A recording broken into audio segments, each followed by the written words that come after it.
안녕하세요. 저는 30대 후반의 남자입니다. 제가 결혼하고 5년 후, 저는 정말 너무나 황당하고 충격적인 일을 겪게 되었습니다. 제가 너무나 사랑했고, 그래서 한평생 함께하기로 마음먹은 여자가 저 몰래 너무나 뻔뻔한 짓을 하고 다녔던 겁니다. 제 앞에서는 살살거리고 웃으면서 착한 척, 순수한 척은 다 하던 여자였고, 저는 그 모습 그대로 믿었습니다.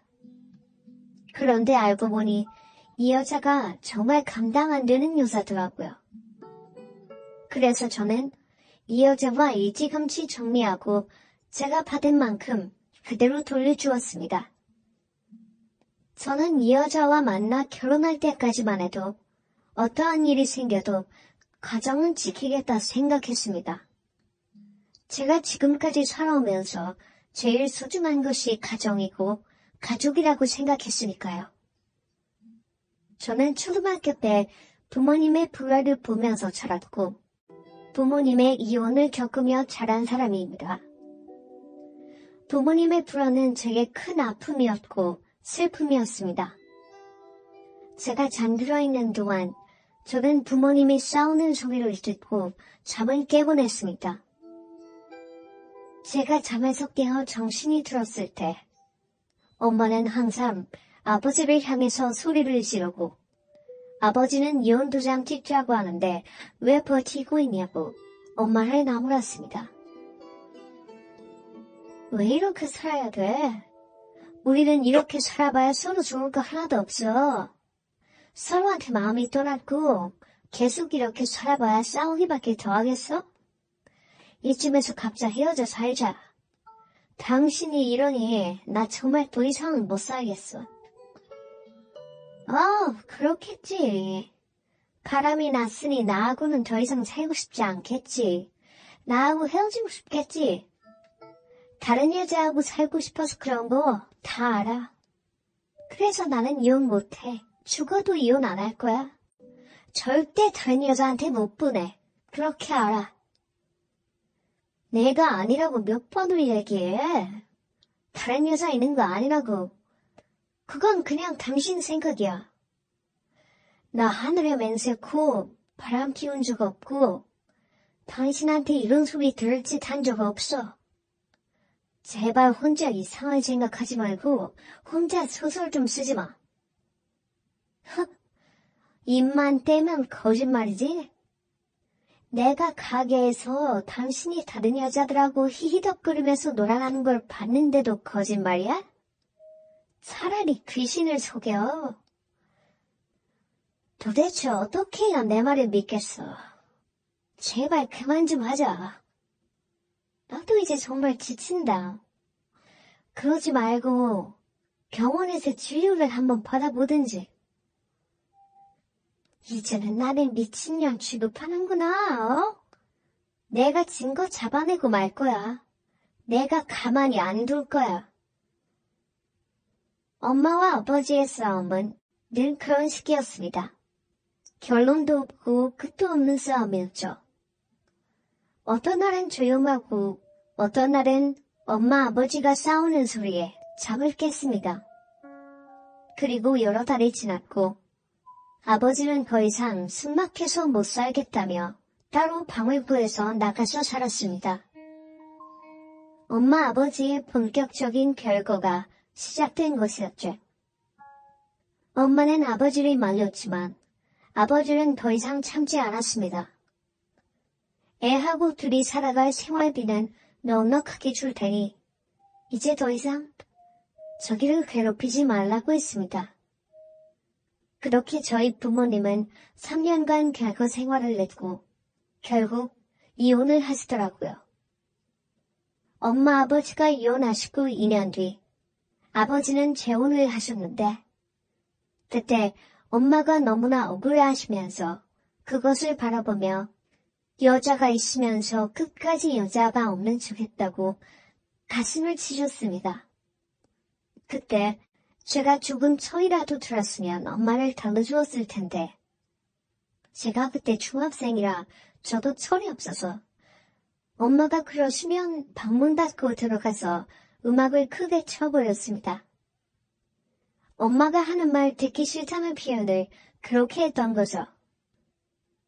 그런데 시간이 지나고 보니 엄마한테 그렇게 행동했던 것이 너무나 미안했습니다. 엄마가 아버지를 의심했든 아버지가 의심받을 짓을 했든 어쨌든 엄마는 마음의 상처를 많이 받았을 텐데 그런 엄마 마음을 달래주지 못한 것이 내내 마음에 걸렸습니다. 그래서 나라도 엄마 속상하게 하지 말자 하는 생각에 공부도 열심히 하고 엄마가 속상할 만한 짓은 안 하고 살았습니다. 그렇게 살다 보니 결국은 그것들이 저한테 도움이 되더라고요. 공부를 열심히 하다 보니 좋은 대학도 갈 수 있었고 나쁜 길로 빠지지 않으니 더 건강한 생각을 하면서 살 수 있게 되었습니다. 제가 엄마 아버지 사이에 있었던 일은 자세히 모릅니다. 아버지는 끝까지 바람 피운 적이 없는데 엄마가 의심했다고 하셨고 엄마는 아버지가 바람을 피웠지만 끝까지 발뺌을 하는 거라고 하셨습니다. 그래서 한때 아버지가 믿기도 했고 원망하기도 했지만 아버지는 끝까지 엄마가 생활하는 데 부족함 없이 생활비를 주셨고 제 학비도 다 아버지가 대주셨습니다. 아버지가 끝까지 우리를 가족으로 생각하고 책임진다는 마음도 있었겠지만 아버지는 사업운이 좋은 사람인지 사업을 하면 뭐든 다 잘 되는 듯 했습니다. 아버지는 당시 건설 원자재 무역회사를 운영하고 있었는데 그 사업이 큰 성공을 거두면서 아버지는 건물이며 땅을 많이 사들였습니다. 그리고 성공한 만큼 우리한테도 섭섭지 않게 생활비를 주셨고 제가 군대 오고 난 후에는 아버지 건물 1층을 하나 줄 테니 뭐든지 해보고 싶은 게 있으면 해보라고 하시더라고요. 그래서 저는 그때 커피숍을 운영하게 됐습니다. 대형 프랜차이즈 커피숍이었고 알바생을 뽑는다고 했을 때 얼굴이 익숙한 사람이 찾아왔더군요. 너 어쩐 일이요? 선배, 알바생 구하신다면서요? 그래서 저 알바 좀 해보려고 하는데 면접을 봐야겠죠? 네가 여기서 알바를 한다고? 진심이야? 너 취직한다고 하지 않았어? 취직할까 했는데요. 생각했던 것보다 취직도 잘 안 되고 그동안 마냥 놀고 있을 수는 없어서요. 선배가 저 알바생으로 써주시면 저 파트타임으로 일 좀 해보려고요. 저 바리스타 자격증도 있어요. 커피 좋아해서 예전에 배운 적도 있고 자격증도 땄거든요. 저 커피 한 잔 만들어 볼까요? 사장님 마음에 드실지 안 드실지. 사장님은 무슨 사장님이야. 그냥 선배라고. 그리고 혜진 네가 여기서 일해 준다면 나야 좋지. 그럼 저 합격인 거예요? 이제 면접 끝난 거예요? 면접은 뭐 그렇게 얘기하니까 좀 쑥스럽다. 우리 사이에. 에이, 그래도 공과 사는 구분해야죠. 선배, 저 열심히 할게요. 알바비만 꼬박꼬박 잘 챙겨주세요. 일을 마구마구 시키셔도 돼요. 그래, 너 각오해라. 혜진은 같은 대학 같은 과 후배였습니다. 제가 공대를 나오다 보니 우리 과의 여학생보다 남학생 비율이 월등히 많았고 여학생들은 다들 남학생들 사이에서 귀한 대접을 받았는데 그 중에서 특히 혜진은 여왕 대접을 받았습니다. 혜진은 똑똑하고 예쁘기까지 했거든요. 혜지의 인기가 얼마나 많았던지 혜지의 주변에는 늘 남자들이 많았습니다. 혜지와 밥 한 번이라도 같이 먹으려면 열심히 혜지를 따라다니면서 눈에 띄기 위해 노력을 해야 했습니다. 그런데 혜지는 다른 동기들도 많고 후배들도 많았지만 저한테 관심이 있어 보였습니다. 저한테 친절했고 가끔 제가 도서관에서 공부하고 있으면 커피도 한 잔씩 뽑아서 놓아주고 갔습니다. 다른 남학생들한테는 상상도 못할 일이었죠. 한때 우리가 사귄다는 소문이 돌기 시작했는데 그때는 정말 약간 서로 감정이 있었습니다. 사귀자는 말은 안 했지만 왠지 모르게 같이 하는 시간이 많았습니다. 공부도 같이 하고 공부하다가 힘들면 잠깐 나가서 커피도 같이 마시고 시험이 끝나면 영화도 같이 보러 가기도 했습니다. 저와 혜지가 사귄다는 소문이 자연스럽게 돌았고 소문으로 인해 온 과가 떠들썩했습니다. 둘이 너무 잘 어울린다며 시작해서 둘이 얼마 못 가서 깨질 것 같다. 동석이가 차일 것 같다. 아니다. 가만히 보니 동석이가 여자 꼬시는 재주가 있다. 혜지가 차일지도 모른다. 만약에 혜지와 동석이가 헤어지면 내가 혜지한테 대쉬해보겠다. 별별 얘기들이 다 돌았죠. 그렇게 한참 소문이 돌기 시작할 때 저는 국방의 의무를 다하기 위해 군대를 가야 했습니다. 저는 혜지한테 기다려달라는 말도 못하고 군대로 갔죠. 우리가 많은 시간을 함께 보내긴 했지만 우리가 사귀는 사이는 아니었으니까요. 혜지가 저를 정말 좋아한다면 저를 기다려줄 것이고 아니면 우리의 만남은 제가 군대 가는 것과 동시에 끝날 테니까요. 그렇게 저는 군대를 가게 되었고 저는 혹시나 혜지가 저를 배웅해주지 않을까 내심 기대를 했지만 혜지는 배웅을 나오지 않았습니다. 그때 좀 섭섭하긴 했지만 충분히 그럴 수 있다 생각했죠. 제가 혜지의 남자친구는 아니었으니까요. 오히려 배웅을 와주었으면 하고 생각하는 것이 큰 욕심이다 싶었죠. 그렇게 저는 혜지와의 사이가 완전히 끝난 줄 알았습니다. 그런데 제가 커피숍을 시작했을 때 혜지를 만난 거죠. 그렇게 혜지를 만날 거라고는 생각지도 못했는데 혜지를 다시 만나니 반가운 동시에 놀랍고 또 행복했습니다. 혜지는 하루에 6시간이라고 나머지는 취업 공부를 하러 갔습니다. 저는 혜지가 너무 피곤한 것 같아서 마음이 너무 안쓰러웠지만 제가 어떻게 해줄 수 있는 건 없었습니다. 혜지는 그 누구보다 야무지고 똑똑해서 금방 취직을 할 수 있을 거라 생각했는데 혜지는 생각보다 취직하는 것이 쉽지 않은 듯 했습니다. 혜지는 면접에서 떨어질 때마다 풀이 죽어서 아무 말도 하지 않았습니다. 그때마다 저는 밥도 사주고 술도 사주면서 혜지의 마음을 달래주었고 그렇게 우리는 예전처럼 다시 서로에 대해 호감을 가지기 시작했죠. 선배는 나한테 왜 이렇게 잘해줘요? 선배 혹시 나 좋아해요? 술을 마시면서 혜지가 저한테 갑자기 던진 질문에 저는 말문이 턱 막히더라고요. 그리고 목이 타들어가는 듯한 느낌이 들어서 맥주를 한 잔 들이켰습니다. 왜 말은 안 하고 술만 마셔요? 내가 잘못 짚은 건가? 나한테 착각하는 거면 착각한다고 말해줘요. 솔직히 말해줘도 나 괜찮아요. 그게 네가 솔직히 말하라고 하니까 솔직히 말할게.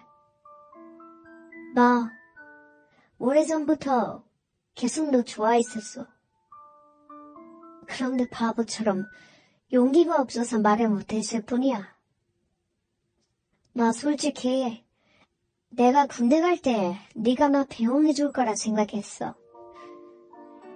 너도 나 좋아한다고 생각했거든. 그런데 군대 가기 전에 선후배들하고 술 마시는 자리에도 안 나오고 잘 가라는 말 한마디도 없고 배웅도 안 나와서 그냥 나 혼자 착각한 거라고 생각했어. 그런데 이렇게 네가 내 앞에 다시 나타나서 너무 놀랐어. 물론 알바생 구한다고 해서 온 거긴 하지만 그래도 내가 너랑 이렇게 같이 하는 시간이 또 생길 줄은 꿈에도 생각하지 못했거든. 게다가 너를 좋아하냐고 물으니 내가 정말 뭐라고 해야 할지 모르겠다. 혜지야, 내가 사실 좀 많이 헷갈려. 네가 이런 걸 물어보는 의도가 뭔지. 그러자 혜지가 아무 말 않고 가만히 있다가 술만 한 잔 마시더군요. 그리고 한참 동안 저를 쳐다보다가 입을 열었습니다. 선배, 이제 내 얘기 좀 할게요. 변명같이 들릴지 모르겠지만 그냥 있는 그대로 믿어줬으면 좋겠어요. 선배가 군대 갈 즈음 우리 집에 일이 좀 많았어요. 그때 아버지가 갑자기 아프셔서 병원에 입원하셨는데 암 진단을 받았어요. 병원에 가보니 간암이라고 했는데 이미 다른 장기에 전이가 많이 돼서 수술도 힘든 상태라고 하더라고요. 우리 식구들 모두 하늘이 무너지는 것 같았어요. 그래도 아버지를 포기할 수 없어서 항암 치료하고 엄마랑 번갈아가며 병간호하면서 시간을 보냈어요. 선배 군대 보내기 전 술자리에도 갈 수 없었고 선배 병 나갈 형편도 아니었어요. 그래서 못 갔어요. 선배한테 마음이 없어서 그런 게 아니라 그냥 현실이 그랬어요. 아, 그랬구나. 난 그런 줄도 모르고. 미안해. 마음 많이 아팠겠다. 그런데 아버님은 어떻게? 6개월 뒤에 돌아가셨어요. 아무리 우리가 노력해도 해결할 수 있는 게 아무것도 없더라고요. 그게 더 마음이 아팠어요. 아빠 돌아가시고 난 후에 엄마와 저는 생계를 위해 뭐든지 해야 했고 하루하루 너무 정신없이 살았어요. 마음은 너무 아픈데 마음 아파할 시간도 없더라고요. 그러다 보니 선배한테 편지 한 장 쓸 마음의 여유도 없었고 면회 한 번 못 갔어요. 그냥 학교에서 가끔 선배 잘 지낸다는 소식만 들었어요. 그랬구나. 내가 너무 내 생각만 하는 것 같아. 그런데 왜 아버님 돌아가신 걸 진작에 얘기 안 했어? 다른 동기들도 다 모르고 있는 눈치던데. 그냥요. 그냥 초라해 보일까 봐서요. 사람들한테 동정받는 게 싫었어요. 그냥 언제나 당당하게 보이고 싶어서 그랬나 봐요. 나 웃기죠? 아니야. 그럴 수 있다고 생각해. 충분히 그럴 수 있지. 미안하다. 내가 너의 그런 마음도 모르고 나는 그냥 애처럼 네가 나한테 마음이 떠났다고만 생각했어. 그리고 나는 너한테 연락할 생각도 못했는데 이렇게 찾아와줘서 고마워. 그날 우리는 서로의 마음을 확인했고 우리는 더 이상 선후배 사이가 아닌 연인 사이로 발전했습니다. 우리는 서로 아끼고 사랑하겠다며 맹세했고 저는 평생 그렇게 살 자신이 있었습니다. 제 마음에는 온통 혜지뿐이었습니다. 혜지를 사랑하는 마음이 컸기에 혜지 부모님도 내 부모님처럼 생각했습니다. 저희 집에서도 혼자 사시는 어머니가 계셨기에 혜지 어머님을 모시고 산다고 할 수는 없었지만 저는 혜지와 함께 사는 신혼집도 혜진의 어머님이 사시는 곳과 우리 어머니가 사시는 곳 중간에 집을 얻었습니다. 결혼할 때 저도 그동안 벌어놓은 게 있었지만 집은 아버지가 굳이 얻어주고 싶다고 하셔서 집 구할 때 주도는 한 푼도 쓸 필요가 없었습니다. 저는 집 구하려고 모아둔 돈을 혜지 어머니를 위해 쓰고 싶었습니다. 혜지 아버님이 돌아가시고 난 후 혜지도 어머니도 고생 많이 하고 살았고 살림살이도 변변치 않았습니다. 그래서 저는 우리 신혼집에 들어갈 가전제품이랑 가구를 들이면서 혜지 어머님이 살고 계신 집도 인테리어 업체를 불러서 내부 수리도 싹 하고 집을 새 집으로 고쳐드렸습니다. 그때 혜지 어머님이 너무나 감동하셔서 눈물을 흘리시며 얘기하더라고요. 내가 그동안 살면서 이 집을 팔까 어쩔까 엄청 고민 많이 했어. 살면서 생활이 쪼들릴 때마다 이 집 팔아서 전세 가면 조금은 숨통이 트일 것 같아서 말이야. 그러니까 이 양반이 젊을 때 고생해서 번 돈으로 마련한 집이라 내가 차마 내 맘대로 팔 수가 없었어. 힘들어도 이 집은 지키고 있었는데 이 집이 이렇게 멋지게 가나게 될 줄은 정말 몰랐어. 박서방, 고마워. 우리 혜지가 부모 복은 없어도 배우자 복은 있는 모양이야. 두 사람 사랑하는 마음 변치 말고 오래오래 행복하게 살았으면 좋겠네. 혜지 아버지도 하늘에서 보고 너무나 기뻐하실 거야. 어머님이 기뻐하시니 저도 너무 기분 좋습니다. 어머니, 혜지 잘 키워주셔서 제가 정말 감사드립니다. 3일의 자식이니까 제가 앞으로 효도하면서 살게요. 어머니, 일하시던 거 이제 그만하시고 그냥 집에서 편히 쉬세요. 취미생활이나 하시면서요. 어머니 생활기도 매달 보내드리고 취미생활 하고 싶은 거 있으면 제가 따로 등록해드릴게요. 지금까지 고생하신 것만 해도 충분합니다. 이제 쉬셔도 됩니다. 세상에, 고마워 박서방. 내가 뒤늦게 복이 터진 모양이야.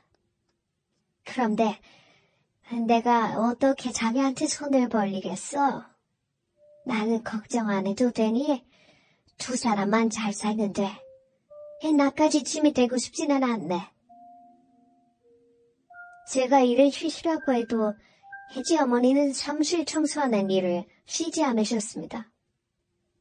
일 계속 하시는 게 힘드실 것 같아 그만하시라고 말씀드렸지만 일하시는 게 그냥 가만히 계시는 것보다 나을 것 같다며 일을 하신다기에 더 이상 말리지는 못했습니다. 그 대신 어머니도 맛있는 거 사드시고 입고 싶은 옷도 사입고 하시라고 우리 어머니한테 드리는 돈만큼 혜지 어머니에게도 매달 100만 원씩 꼬박꼬박 보내드렸습니다. 내 부모님한테 잘하는 만큼 아내 부모님한테도 당연히 잘해야 된다고 생각했으니까요. 우리는 그 누구보다 행복하고 우리의 행복은 간단하게 오래갈 거라 믿었습니다. 저와 혜지 모두 형제자매가 없이 자라서 우리는 하루라도 빨리 아이를 가지려고 노력했습니다. 그런데 생각했던 것처럼 아이가 빨리 생기지 않더라고요. 양가 어머니는 서두를 것 없다며 때가 되면 아이는 생기게 되어 있다고 하셔서 저도 처음에는 느긋하게 생각했습니다. 무엇보다 제가 조바심을 내면 혜지 마음도 불편할 것 같아서 속으로는 아이를 많이 기다렸지만 겉으로는 표시내지 않았습니다. 그렇게 5년이라는 시간이 흘렀는데 어느 날 희지가 와서 병원에 가서 검사 한번 해보자고 하더라고요. 요즘 불임이 많다고 하잖아. 혹시나 우리 두 사람 중 한 사람이 문제가 있는 게 아닌가 싶어서. 두 사람 다 건강하면 좋은 거고 혹시나 아니면 요즘은 치료받으면 된대. 병원 가서 검사 한번 해보자. 내가 산부인과 유명한 데 알고 있어. 기다리면 아기 생기지 않을까? 검사까지 할 필요가 있을까? 조금만 더 기다려보자. 너무 조급하게 생각하지는 마. 우리 5년이나 기다렸잖아. 결혼해서 아이 빨리 생기는 사람은 허니문 베이비라도 생기고 1년이나 적어도 3년 안에는 아이 낳더라고. 그런데 이렇게 5년까지 아무 소식이 없는 사람은 잘 없대. 우리가 노력을 안 하는 것도 아니고 검사를 한번 받아보면 좋을 것 같아. 아이가 임신이 되지 않는 사람들 얘기 들어보면 여자 몸이 차서 그런 경우도 있고 남자 몸에 문제가 좀 있어서 그런 경우도 있대. 검사 한 번만 해보자. 응? 혜지가 계속 검사를 한번 해봤으면 해서 저는 혜지와 병원에 검사하러 갔습니다. 당연히 아무 문제 없을 줄 알았습니다. 그런데 의외의 결과가 나오더라고요. 저한테 문제가 있다고 했습니다. 남편분한테 약간의 문제가 있네요. 그렇다고 불임은 아니고요. 난임이라고 보시면 됩니다. 사람들은 불임과 난임을 잘 구분하지 못해서 보통 불임이라고 하는데 불임과 난임은 어디까지나 차이가 있고요. 지금 남편분의 경우는 난임이라고 보시면 됩니다. 그럼 임신하는 건 가능하다는 말씀이신 거죠? 물론입니다. 전혀 걱정 안 하셔도 됩니다. 주로 남성 난임의 경우 원인이 정자에 있다고 보시면 되는데요. 정자 운동성이 떨어지거나 정자 수가 감소하면 임신 확률이 많이 낮아집니다. 술, 담배를 즐기는 생활 습관, 기름진 식단, 운동 부족 등이 원인으로 추정이 됩니다. 생활 습관을 좀 바꾸시면 도움이 되겠지요. 그리고 습관을 개선했음에도 불구하고 별로 나아지는 기미가 보이지 않을 경우에는 수술이나 수술적 치료로 개선할 수가 있습니다. 이런 경우는 보통 임신 성공률을 90%까지 끌어올릴 수 있으니 전혀 걱정 마시고요. 마음 편하게 가지시고 생활 습관도 조금씩 바꾸어 가시고 치료를 받아보시면 좋을 것 같네요. 그래서 저는 병원에서 시키는 대로 열심히 생활 습관도 바꾸고 열심히 난임 치료를 받았습니다. 제가 아이를 엄청 많이 기다려서 그런 것도 있지만 아내가 저보고 불임 검사를 해보자고 먼저 얘기할 정도로 아이를 갖고 싶어 하는 것 같아서 이참에 체질을 완전히 바꿔보자는 작정으로 병원을 부지런히 다녔습니다. 그래서일까요? 제가 치료를 받은 지 4개월쯤 지났을 때 기쁜 소식이 찾아왔습니다. 아내가 임신을 했더군요.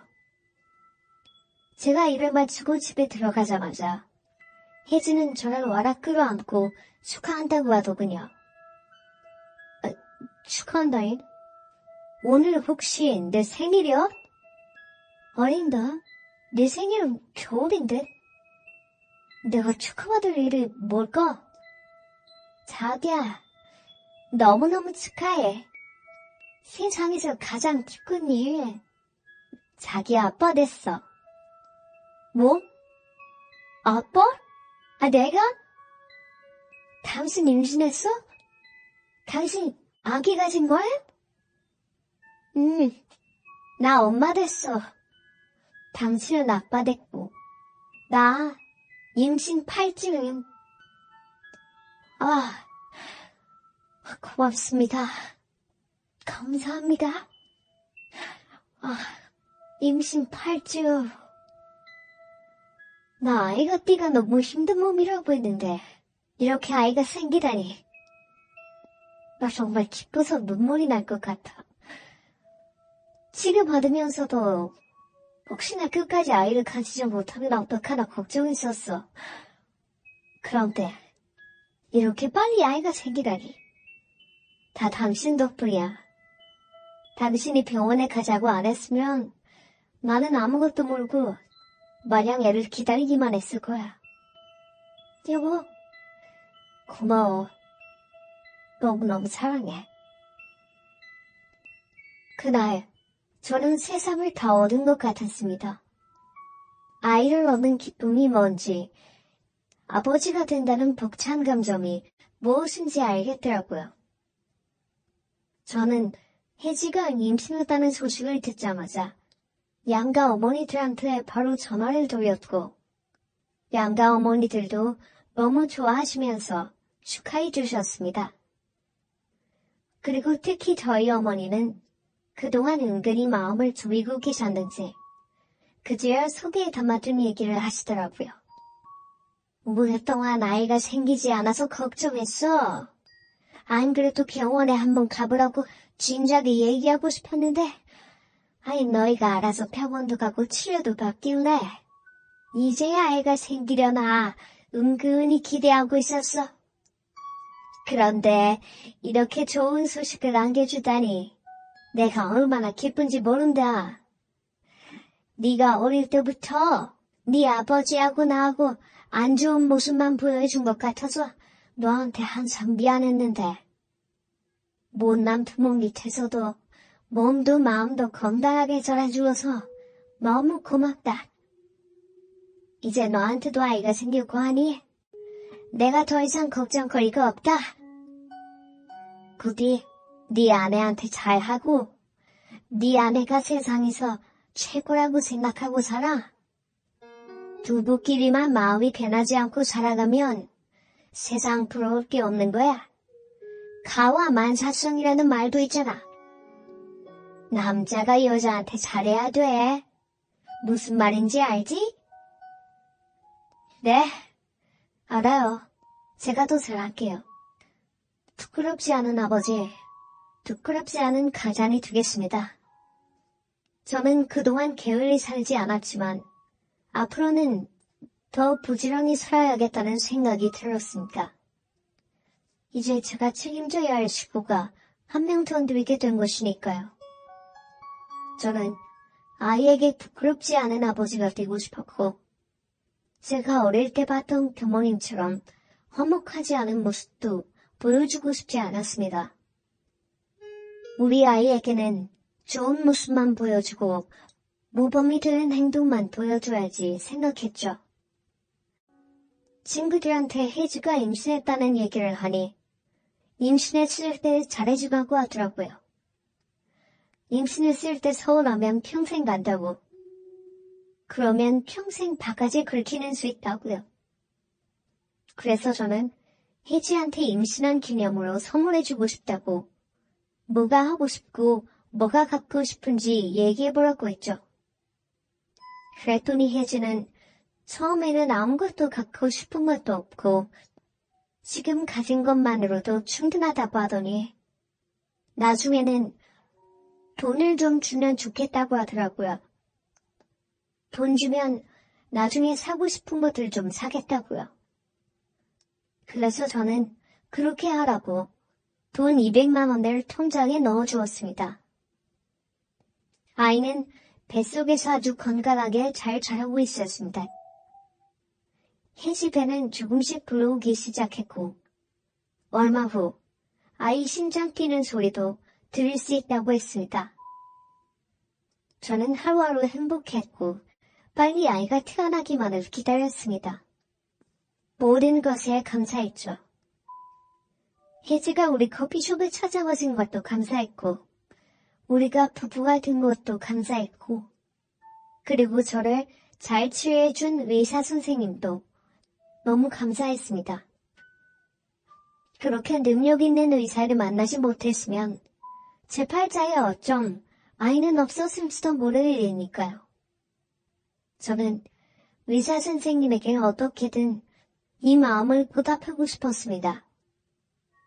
무엇을 선물하면 좋을까 고민하다가 그때 한창 송이버섯이 나오는 철이라 고급 송이를 좀 선물하면 좋을 것 같다는 생각이 들더군요. 그래서 제가 잘 아는 분을 통해서 고급 송이 한 박스를 주문했고 그 다음날 송이가 커피숍으로 도착했습니다. 저는 손님이 어느 정도 빠진 오후 3시 무렵에 송이를 들고 병원을 찾았습니다.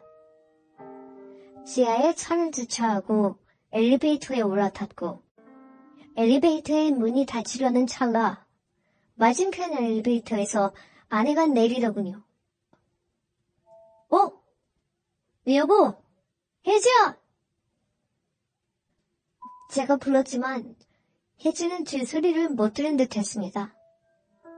엘리베이터는 그대로 올라가 버렸고 전화를 하니까 혜지가 전화를 안 받더라고요.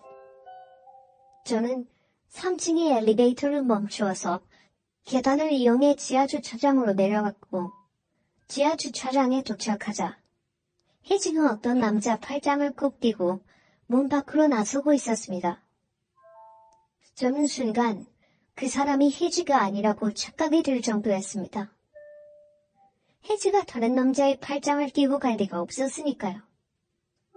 그런데 그 남자의 팔짱을 꼭 낀 사람은 혜지가 확실했습니다. 혜지는 그 남자 팔짱을 끼고 가끔 그 남자 얼굴을 쳐다보면서 너무나 행복한 웃음을 짓고 있었습니다. 기분이 너무 이상하더라고요. 저는 혜지한테 다시 전화를 걸어봤고 전화가 울리자 혜지는 전화를 받을까 말까 망설이다가 그 남자한테 미안하다고 잠깐만 전화 받겠다며 한쪽으로 가서 조용히 전화를 받더군요. 나야? 어쩐 일이야 이 시간엔? 오늘 병원 간다고 하지 않았어? 병원은 잘 갔다 왔나 해서. 지금 병원에서 나가는 길이야. 진료 잘 받고 왔고 애는 엄청 건강하대. 그래, 다행이다. 나 일 조금 한가해졌는데 병원에 있을래? 내가 데리러 갈게. 지금? 아니야, 데리러 오긴 뭘. 혼자 가면 되는데. 일 바쁠 텐데 일 봐야지. 직원도 한 명 빠졌다며. 나는 괜찮으니까 자기는 자기 일 봐. 혼자 괜찮겠어? 혼자 가다가 넘어지기라도 하면 어떡해. 넘어지긴 내가 앤가?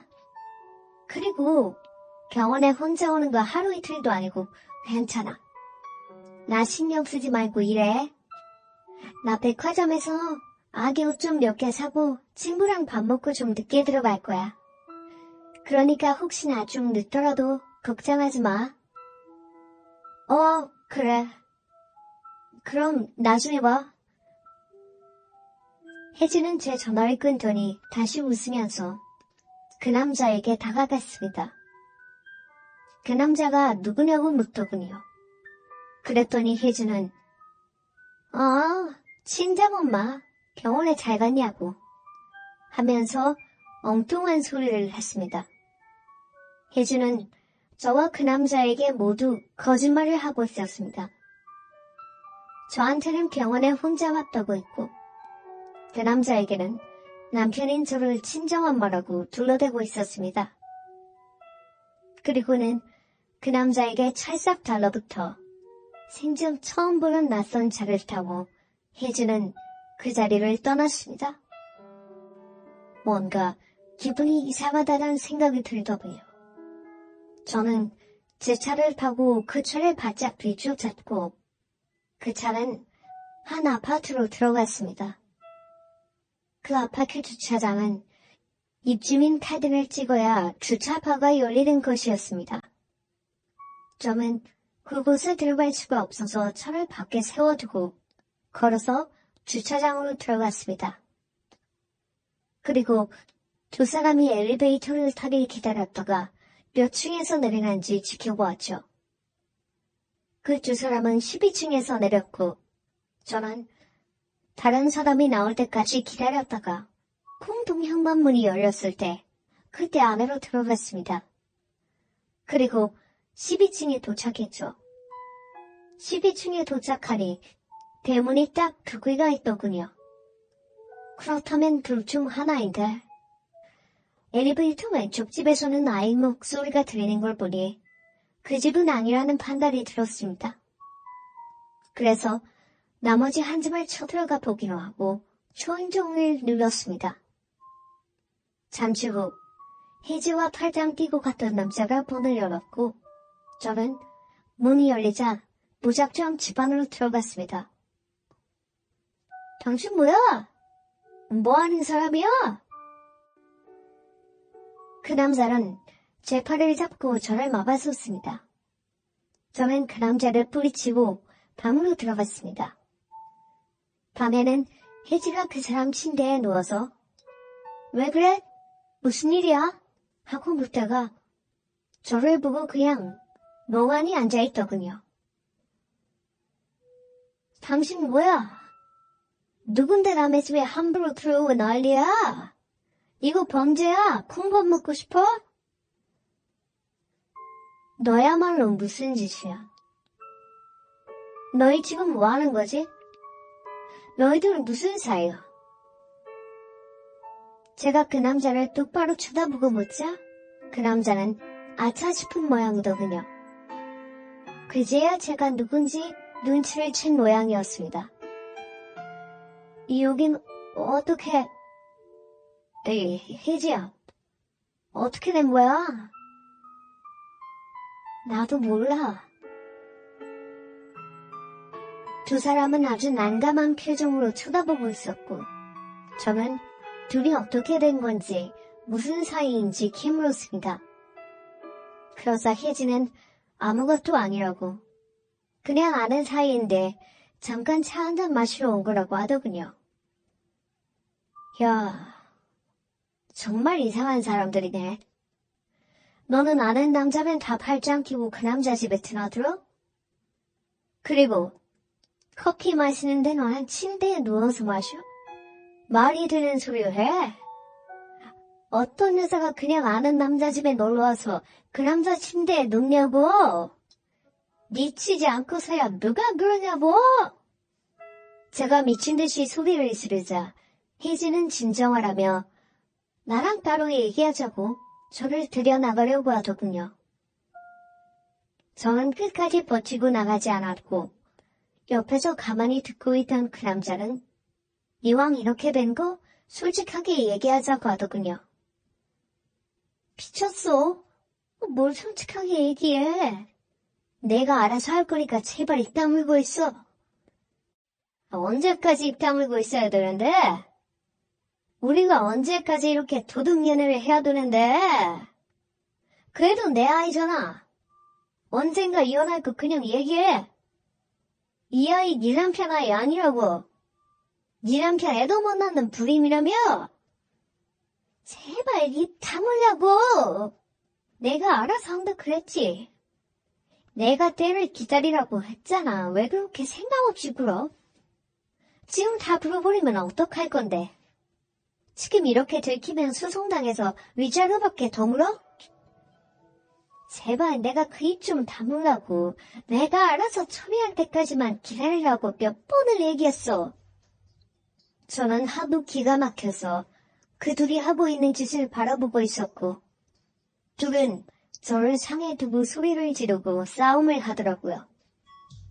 그 둘은 이미 동거를 한 경험이 있는 사이였습니다. 제가 군대 가기 전부터 그 두 사람은 연인 사이였고 두 사람은 몇 년간 동거를 한 모양이었습니다. 혜주는 저한테 제가 군대 가 있는 동안 아버지가 위독하시고 돈 버느라 바빠서 연락도 못했다고 했지만 그 말도 일부 사실일지 모르나 진실은 이 남자와 동거를 하느라 저한테 면을 한 번 온 적도 없고 저한테 편지를 보낼 수도 없었던 겁니다. 그러다 두 사람이 무슨 이유에서인지 헤어지게 되었고 그들의 동거 생활도 끝이 난 모양이더군요. 동거 생활이 끝나고 혜지는 저를 찾아온 것이었습니다. 그리고 혜지는 모든 자신의 사생활을 숨기고 절 찾아왔고 저와 결혼까지 하게 된 것이었죠. 그까지는 제가 용서할 수 있었습니다. 그건 어디까지나 저희 만나기 전이었고 그 사람 개인 사생활이었으니까요. 그런데 이건 사정이 달랐습니다. 저와 결혼하고 난 후에도 두 사람은 꾸준히 만남을 이어갔고 혜지의 어머니도 혜지도 저를 완벽하게 속이고 있었습니다. 그러면서 제가 주는 돈은 잘도 쓰면서 살았고 그 사람과의 관계에서 생겨난 아이를 제 아이라고 뻔뻔하게 저를 속였습니다. 그때까지만 해도 저는 혜지 뱃속에 있는 아이가 제 아이인지 그 사람 아이인지 확인할 길이 없었습니다. 그래서 아이가 태어날 때까지 기다려보기로 했고 아이가 누구의 아이인지 확인은 해야 했습니다. 하지만 그 아이가 누구의 아이인지 관계없이 저는 혜지에게 오만적이 떨어져 버렸습니다.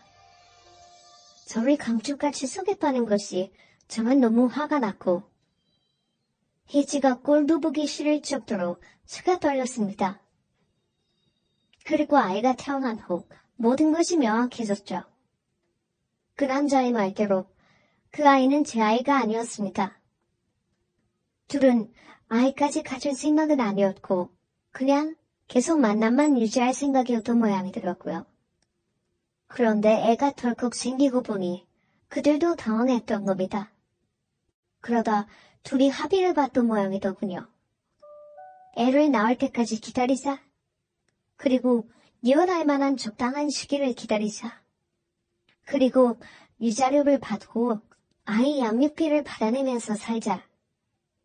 그런데 재수없게도 저한테 딱 걸려버린 거죠. 저는 혜지는 물론 혜지 어머니에게도 진심을 다해서 아들처럼 효도했고 혜지도 평생 행복하게 해주려고 했습니다. 절대 우리 부모님처럼 이혼은 하지 않겠다 마음먹었지만 그게 마음대로 되는 게 아니더군요. 저는 혜지와의 관계를 깨끗하게 정리하기로 마음먹었습니다. 그리고 혜지 어머니에게 한 모든 지원을 다 끊어버렸습니다. 저는 두 사람의 불륜에 대해 소송을 걸었고 이혼 절차도 밟았습니다. 제가 소송을 걸고 나니 발등에 불이 떨어졌는지 제발 소송은 걸지 말아달라고 하더군요. 당신도 알다시피 지금 그렇게 큰 돈을 낼 처지가 못 돼. 아이도 태어났고 나도 지금은 돈을 안 벌고 있는 데다 그 사람도 지금 상황이 좀 어려워. 빚이 좀 많은 상황이야. 내가 이혼도 하고 모든 죄까진 지을게. 제발 소송만 걸지 말아줘. 그 사람 안 그래도 빚이 많은데 소송기에 위자료까지 주고 나면 정말 파산할지도 몰라. 사람 목숨 하나 살린다 생각하고 제발 소송은 추하해줬으면 좋겠어. 그 얘기를 들으니 정말 기가 막히더군요. 너희는 이미 나를 죽인 거나 마찬가지야. 나는 너를 믿었고 네 엄마도 믿었어. 그런데 어떻게 이렇게 사람을 속이고 배신할 수 있어? 이건 사람이 할 짓이 아니지. 네가 나를 속인 순간 너에게 다정하게 대해주던 그 사람은 이미 죽었어. 너 영원히 만신창이가 됐다는 말이 무슨 말인지 알긴 해? 네가 어떻게 내 앞에서 목숨만 살려달라는 말을 그렇게 뻔뻔하게 할 수가 있어? 나 절대 소송 취하 못해. 뭐? 파산한다고? 파산뿐만 아니라 더한 것도 해줄 수 있어. 내 앞에서 그 입 함부로 놀리지 마. 그리고 내가 네 어머니한테 꾸박꾸박 보내준 돈도 되돌려받는 소송까지 진행할 거야. 어디 한번 너희끼리 잘 살아봐. 나는 내 인생에 돈 밟았다고 생각하고 너 같으면 잊을 테니까. 혜질은 미안하다고 잘못했다며 끝까지 저한테 매달렸지만 저는 단 하나도 용서하고 싶은 마음이 없었습니다. 모든 소송도 그대로 진행했고 이혼 절차도 그대로 밟아 우리는 완전한 남남이 되었네요. 우리 어머니가 그 모든 사실을 알고 너무 충격받으셨지만 지금은 마음을 많이 다잡으셨고 다음엔 정말 좋은 여자 만났으면 좋겠다고 저한테도 잊으라고 하시네요. 한번 크게 상처를 받긴 했지만 앞으로는 그만큼 더 좋은 사람 만날 수 있게 그리고 더 행복한 날이 기다리고 있길 바랍니다. 긴 얘기 들어주셔서 감사합니다. 늘 건강하시고 행복하세요.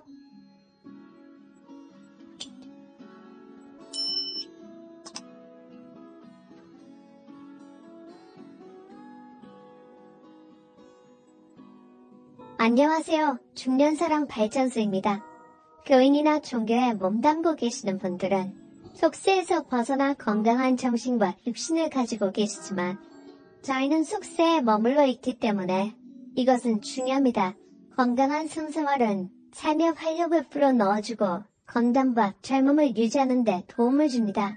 잠자리 시 좋은 호르몬이 나와 신체 건강에 긍정적인 영향을 끼치고 우울증 완화와 불면증 예방 등 스트레스 해소와 정신건강에도 좋습니다. 그러니 지속적으로 건강한 관계를 갖는 것은 삶에 있어 중요한 요소입니다. 그런데 만약 지속적인 잠자리를 하지 않는다면 우리 몸에는 어떤 변화가 생길 수 있는지 알아보겠습니다. 큰일 날 수도 있는 잠자리의 중요성 바로 시작하겠습니다. 첫 번째, 운동 부족. 잠자리는 평균적으로 1분에 약 5칼로리 소모되며 30분에 최대 200칼로리까지도 소모됩니다. 이는 15분 동안 러닝머신을 달린 효과랑 같습니다. 심지어 상상만 해도 칼로리가 소모된다는 연구 결과도 있습니다. 잠자리를 한 번 할 때 평균적으로 남자는 100칼로리, 여자는 69.1칼로리가 소모된다고 합니다. 별것 아닌 것 같지만 이와 같은 칼로리 소모가 장기화된다면 주기적으로 잠자리를 갖는 커플과 갖지 않는 커플 사이의 건강은 점점 격차가 벌어질 것입니다. 따라 운동을 하기보다 연인과 건강한 잠자리를 가지는 것은 어떨까요? 두 번째, 기억력 저하. 네덜란드 학자 젠 포스터는 성적 만족감이 두뇌를 활성화시킨다고 발표했습니다. 프린스턴 대학 또한 잠자리가 두뇌 활동을 촉진한다는 연구 결과를 발표한 적 있죠. 이에 대해 최근 영국의 연구팀은 성생활이 왕성한 중장년은 그렇지 않은 중장년에 비해서 한어 기억력과 숫자 맞추기 등의 과제에서 훨씬 높은 점수를 받았다는 연구 결과를 밝혀서 건강과 잠자리 사이에 긍정적인 반응을 발견했습니다. 이처럼 잠자리는 건망증과 치매를 억제하는 효과가 있습니다. 세 번째, 심장병 발병률 상승. 한 연구에 따르면 잠자리를 일주일에 최소 2회 이상 하는 사람은 한 달에 한 번 이하로 하는 사람에 비해서 심장질환에 걸릴 확률이 45%나 낮게 나타났습니다. 잠자리는 운동만큼 심장에 좋은 효과가 있으며 에스트로겐과 테스토스테론의 수치가 균형을 이루도록 해줘서 심장질환 예방에 도움이 됩니다. 네 번째, 면역력 저하. 펜실베니아 윌크스 대학 연구진은 주기적으로 잠자리하는 사람은 면역 글로불린이라는 항체를 더 많이 가지고 있다고 발표했습니다. 면역 글로불린은 면역 시스템에서 중요한 역할을 하는 항체로서 신체에 침입하는 세균들을 진입 단계에서 물리치는 역할을 합니다. 쉽게 말해 감기, 독감 등에 잘 걸리지 않도록 우리 몸을 방어하는 것이죠. 또한 정기적인 잠자리를 하는 커플의 면역력이 섹스리스 커플보다 2배 정도 높다는 연구 결과도 있습니다. 만족스러운 잠자리는 깊은 수면을 유도하는데 이때 분비되는 멜라토닌 역시 면역력 강화에 도움을 줍니다. 관계를 통해 스트레스 해소와 함께 우울증 증세도 또한 한 것으로 나타났죠. 5번째, 전립선암 발생 위험 증가. 중년 이상 남성은 전립선 질환으로 소변 보는데 불편함을 느끼곤 합니다. 사정할 때 고안에서 약 2억 마리의 정자가 시속 45km로 배출되면서 전립선 염증을 완화시킨다는 연구 결과도 있습니다. 성생활을 계속해온 남성은 이러한 고통을 피할 수 있으며 전립선암을 예방할 수 있습니다. 6번째, 자궁질환 발생 위험 증가. 정기적인 성생활은 자궁질환이 줄어들고 자궁이 건강해지는 것으로 알려져 있습니다. 이 때문에 휘경 뒤 잠자리를 정기적으로 하지 않으면 질 내부 조직과 근육이 약화되어 세균 감염에 취약해집니다. 더불어 잠자리는 홈코여행 중 수축하는 골반 기저금을 강화시켜서 여성이 반방을 쉽게 조절하고 요실금을 방지하는 데 도움을 줍니다. 7번째, 노아치네. 잠자리를 통해 엔돌핀이 분비되면서 스트레스를 완화시켜주고 성장 호르몬이 분비되어서 체지방 감소, 근육 강화에 작용을 합니다. 미국의 언론사에서도 잠자리가 운동과 마찬가지로 노화를 방지하는 데 도움이 될 수 있다고 보도했습니다. 또 다른 효과로는 여성의 경우 에스트로겐 분비를 증가시켜서 뼈가 단단해져 골다공증을 예방할 수 있고, 남성의 경우는 음경퇴화를 늦춰서 발기부전을 예방하고 테스토스테론의 분비를 증가시켜서 근력을 강화시킵니다. 8번째, 피부가 늙어 보인다. 정기적으로 성생활을 즐기는 여성은 에스트로겐 분비가 활발해져서 피부가 좋아지는 것으로 알려져 있습니다. 실제 스코틀랜드 병원 연구팀이 3,500명을 대상으로 조사한 결과 주 3회 이상 성생활하는 사람은 그래보다 평균 10년 더 젊어 보이는 것으로 나타났습니다. 관계 후 수면 중 나오는 멜라토닌은 성장 호르몬이 잘 나오도록 돕는 역할도 해서 노화를 막을 수 있습니다. 이처럼 주기적인 잠자리를 하지 않으면 우리 몸에 여러 가지 안 좋은 영향을 줄 수 있다는 걸 알 수 있습니다. 주기적으로 관계를 갖는 커플과 갖지 않는 커플을 비교하면 삶의 질에서 엄청난 차이가 날 것입니다. 인간의 가장 강한 욕망 중에 하나가 성욕입니다. 이는 종족 번식의 욕구와 관련있으며 인간이라면 누구나 가지고 있는 자연스러운 욕구이죠.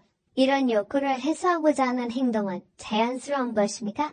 그런데 요즘 한국은 점점 잭스리스 사회로 가고 있습니다. 한국의 성인 3명 중 1명은 지난 1년간 잠자리를 갖지 않았다는 조사 결과가 나왔습니다. 2000년에 했던 비슷한 조사에서는 10명 중 1명이었는데 무려 3배로 오른 것이죠. 조선일보에 따르면 연세대 염희식 교수와 최진용 교수가 2021 서울 거주자의 성생활 연구 결과를 발표했습니다.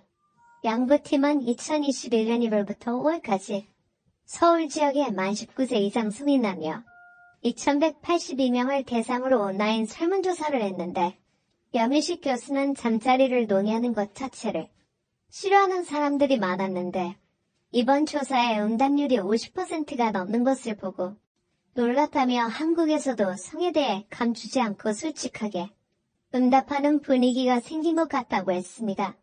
연구 결과 지난 1년간 잠자리를 갖지 않았다고 답한 사람은 전체의 36%였습니다. 성별로는 남성이 29%, 여성이 43%로 여성이 남성보다 비율이 높았죠. 그런데 그 이유는 전혀 달랐습니다. 여성의 절반 이상은 흥미가 없어서라고 답한 반면에 잠자리를 갖지 않은 남성의 절반 이상은 파트너가 없어서라고 답했습니다. 남성은 못한 것이지만 여성은 안 한 것이죠. 2000년 미국 제약회사 화이자가 세계 성태도 및 성인동 연구를 진행할 당시 한국인들의 잭스리스 응답은 12%였습니다. 그때와 비교하면 3배 이상 늘어난 것이죠. 왜 이런 현상이 생겼을까요? 양 교수는 저출산, 기혼과 여성의 사회적 지위 형상 등을 원인으로 볼 수 있다고 했습니다. 서로 간 합의가 이루어져야 가능한 잠자리에서 이젠 여성의 주도권이 더 커졌다는 뜻이죠. 또 출산 이후 여성은 남편과 잠자리하는 것을 멀리하고 자녀에게 더 많은 신경을 쏟으며 함께 자는 경향이 높았다고 합니다. 이 외에도 남녀 갈등과 사회 문제, 경제 침체 등 다양한 요인들로 점점 관계를 하는 사람이 줄어들고 있습니다. 건강한 성인의 경우 누구나 가지고 있는 욕구 중 하나인 성욕. 이런 본능적인 욕구가 제대로 해소되고 있지 않다는 사실은 장기적으로도 단기적으로도 우리에게 좋지 않은 영향을 끼칠 것입니다. 물론 파트너가 없다면 혼자 해소하는 것도 하나의 방법이 될 수 있습니다. 남성과 여성 관계없이 자기 위로를 통해서 뇌에서는 사랑의 호르몬인 옥시토신과 엔도르핀이 분비되면서 스트레스를 해소하고 수면을 취하는 데 도움을 줍니다. 남성의 경우 전립선암의 위험을 줄일 수 있고 여성의 경우엔 월경 통증을 완화할 수 있다고 합니다. 또한 파트너가 필요 없고 성병이나 임신을 걱정 안 해도 됩니다. 혼자이신 분들도 걱정하지 마세요. 자기 위로도 다양한 장점이 있습니다. 오늘은 잠자리를 갖지 않으면 나타나는 신체의 변화 8가지를 알아봤습니다. 안녕하세요. 중년사람 발전소입니다. 같은 시간 동안 터치를 하더라도 여자가 강한 자극을 느끼는 부위가 있고 별 느낌을 받지 못하는 부위가 있습니다. 많은 남성들이 별로 자극이 없는 부위를 시간을 허비하며 터치하기도 합니다. 사랑하는 내 파트너와 본 게임에 들어가기 전 서로를 터치하는 과정은 매우 중요합니다. 하지만 많은 남자들이 욕망이 앞서서 터치하며 교감하는 과정을 건너뛰고 무작정 돌진하는 경우가 많습니다. 이 경우에 감정을 중요시하는 여자는 애정을 느끼지 못하고 자신의 몸만 원하는 것 같아서 상처를 받고 실망하기도 합니다. 육체적으로 제일 가까워지는 순간에 오히려 정신적으로는 멀어질 수도 있는 것이죠. 반대로 본 게임에 들어가기 전에 잠깐을 터치해주더라도 여자가 충분히 자극을 느끼고 감동을 받을 수 있는 효율적인 신체 부위들이 있습니다. 한 연구 결과에 따르면 여자는 직접적인 관계로 만족감을 느낄 확률이 42%로 절반도 되지 않는다고 합니다. 여자 2명 중 1명은 관계를 가질 때 만족감을 느끼지 못하는 것이죠. 이 확률을 끌어올리기 위해선 효율적인 터치 과정이 꼭 필요합니다. 오늘은 이상한 곳을 터치해서 낭비하는 시간을 줄이고 효율적으로 같은 시간을 들이더라도 여자가 더 자극적으로 느끼고 흥분하는 여자의 신체 부위에 대해 순위별로 알아보겠습니다. 모르면 손해보는 여자가 가장 자극을 느끼는 신체 부위 6위 입술. 입술은 얼굴에서 코 다음으로 가장 불출되어 있는 부위로 다른 피부와는 다른 감각을 가지고 있습니다. 입술에는 신경말단이 모여 있는데 신경말단이 무려 손가락 끝보다 100배나 더 많다고 합니다. 손가락을 만지는 것보다 입술에 자극을 주는 것이 100배나 더 효과적인 것이죠. 입술은 조금만 만져도 행복과 관련된 호르몬이 나오며 기분이 좋아집니다. 입술을 자극하는 방법도 여러 가지가 있죠. 입술에 직접적으로 키스하지 않고 입술 주변에 입을 맞춰도 충분히 자극을 줄 수 있습니다. 이렇게 입술 주변에 입을 맞추면서 여자의 기대감과 감각을 끌어올리고 그 뒤에 입술에 직접적으로 키스하기 시작하면 여자는 자극적인 느낌을 받고 절정에 한 발짝 더 가까워지게 됩니다. 결혼한 지 오래됐거나 만난 지 오래된 커플은 입맞춤을 잘하지 않는 경우가 많은데 오늘은 오랜만에 내 파트너와 입술을 맞추며 사랑을 나눠보는 것은 어떨까요? 오이퀴. 귀에 바람을 부는 장난을 해보거나 당해보신 경험이 있으신가요? 귀에 누군가 갑자기 바람을 훅 불면 몸이 바르르 떨리면서 간지러운 느낌을 받습니다. 그만큼 귀는 예민한 신체 부위 중 하나인데요. 모두가 알고 있는 예민한 부위 중 하나이지만 전이 과정에서 이곳을 아예 손을 대지 않거나 건너뛰는 분들이 있습니다. 귀는 옷 밖에 있기 때문에 옷을 벗기 전 시작하는 단계에서 터치하기에 적절한 신체 부위입니다. 귀에는 감각 수용체가 많이 있고 모든 신경이 끝나는 신체 부위이기 때문에 귀를 자극하면 절정에 도달하는 시간을 줄일 수 있고 절정을 더 강하게 느낄 수도 있습니다. 이때 주의할 점은 귀를 통해 자극을 주려고 하다가 침을 잔뜩 묻히면 오히려 불쾌감을 줄 수도 있으니 부드럽게 살짝씩 귀를 터치하는 방법을 추천드립니다. 특히 여자는 청각적인 부분에 약하기 때문에 귀에 부드럽게 입 맞추다가 사랑한다는 말을 자기에 속삭이면 여자는 등줄기에 짜릿한 느낌을 받으면서 몸이 후끈 달아오르게 됩니다. 4위, 목. 목도 귀와 마찬가지로 옷을 벗지 않아도 노출되어 있는 부위입니다. 때문에 6위부터 4위까지는 시작 단계에서 자극을 주면 좋은 부위죠. 옷을 벗을 필요 없이 직접적으로 자극을 줄 수 있는 효과적인 신체 부위들입니다. 여자들이 머리카락을 귀 뒤로 넘기면서 목선을 보여주거나 하는 행위가 모두 자신의 매력을 어필하는데 사용되는 행동입니다. 목과 귀는 그만큼 숨적으로 연결되어 있으며 자극을 쉽게 받는 부위입니다. 특히 목 뒷부분에 살짝 입맞추면 굉장히 설레면서도 로맨틱한 느낌을 줄 수 있습니다. 뒷부분만 아니라 앞부분에도 부드럽게 입맞추며 아프지 않을 정도로 살짝 깨물어 보세요. 드라큘라와 관련된 만화나 영화에 드라큘라가 여성의 목을 흡혈하는 장면에서 대다수의 여성이 성적인 자극을 받았다고 합니다. 오늘 밤엔 드라큘라처럼 내 파트너의 목을 부드럽게 입맞춰주며 활짝 깨물어 보세요. 내 파트너는 짜릿한 느낌을 받으면서 금세 절정에 도달하게 됩니다. 3위 가슴. 대부분의 남성들이 여자들의 가슴을 좋아하지만 어떻게 자극해야 하는지 그 방법은 모르는 경우가 많습니다. 마구 주무르는 경우가 많죠. 일단 크기에 따라서 자극하는 방법이 다릅니다. 작은 가슴의 경우 자극에 민감하게 반응을 하는 경우가 많아서 만약 크기가 작다면 작은 자극에도 크게 반응할 수 있으니 너무 강하게 하기보다 오히려 부드럽고 약하게 자극을 주는 것이 좋습니다. 여성이 큰 가슴을 가지고 있는 경우 지방층이 두꺼워서 작은 가슴보다 24% 정도 자극을 덜 느낀다고 합니다. 이 경우에는 가슴의 아랫부분인 아랫가슴이나 그 주변 옆구리 쪽에서부터 쓸듯이 자극을 주는 방법이 좋습니다. 여성은 가슴 자극만으로도 홍콩 여행을 할 수 있다고 하니 특히 이 부분을 적극적으로 자극해주는 것이 좋습니다. 2위, 허벅지 안쪽. 허벅지 안쪽을 손가락으로 부드럽게 슥슥 쓸듯이 만져보세요. 파트너는 금세 자극을 받고 더 큰 자극을 원하게 됩니다. 이때 기대감이 가장 커지며 얼른 본게임을 시작하길 원하게 되죠. 허벅지 안쪽은 정말 민감하고 예민한 부분이라서 술자리에서 허벅지 안쪽에 손을 대며 오늘 하룻밤을 원한다는 신호를 보내기도 합니다. 특히 소중이와 이쁜이가 가까운 자리에 있기 때문에 본게임에 들어갔을 때 자극을 상상하며 기대감이 빠르게 커지고 얼른 시작하고 싶어서 안달이 나게 만들 수 있는 부위입니다. 이것을 이용해서 오히려 상대방을 애타게 만들 수도 있죠. 1위, 아랫배. 배꼽과 골반 사이의 아랫배는 대부분의 사람들이 잘 모르고 있는 민감한 부위입니다. 이 부위는 매우 민감하기도 하지만 가벼운 자극에도 다른 신체 부위로 혈액이 도는 것을 도와줘 자극을 받고 흥분하는 속도를 빠르게 만들어줍니다.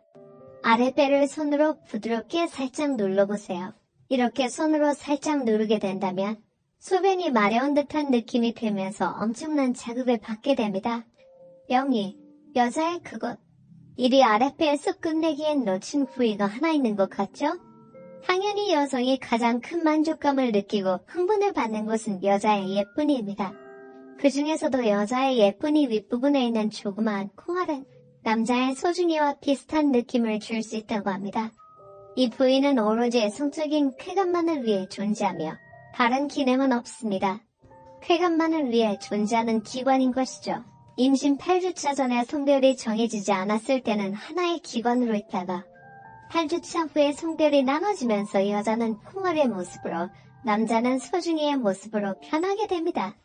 직접적인 관계를 통해 쾌감을 느끼는 여성은 42%밖에 없다고 하지만 이 콩알을 자극시키고 만족시켜주면 대부분의 여성이 오선생님을 경험하는 것으로 나타났습니다. 오래 할 자신이 없거나 어디를 자극해야 할지 모르겠다면 이 부분을 적극적으로 자극시켜보세요. 오늘은 여자들이 가장 자극적으로 느끼는 대표적인 부위들을 알아봤습니다. 오늘 내용이 좋았다면 구독과 좋아요, 알림 설정 감사합니다. 물론 사람마다 편차가 있기 때문에 누구는 1순위가 목일 수도 있고 누군가는 1순위가 귀일 수도 있습니다. 그렇기 때문에 같은 부위라도 다양한 시도를 해보는 것이 중요하며 상대방과 많은 대화를 나누며 서로 맞춰가는 것이 중요합니다.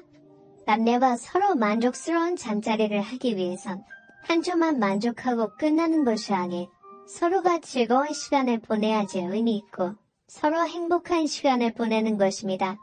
남자분들은 얼른 따뜻한 동굴에 몸을 녹이고 싶고 홈케인에 들어가고 싶으시겠지만 파트너와 같이 사랑을 나누고 행복을 느끼기 위해서는 자극을 느끼는 예민한 부위를 찾아서 빠르고 효율적으로 자극시키며 기대감을 심어주고 그 후에 본게임에 들어가는 것이 중요합니다. 아직 내 파트너가 좋아하고 예민하게 느끼는 부위가 어디인지 모른다면 서로 대화를 나누면서 찾아가는 것도 하나의 방법입니다. 많은 커플들이 이런 대화를 남사스러워서 하지 않는다고 합니다. 하지만 한 연구 결과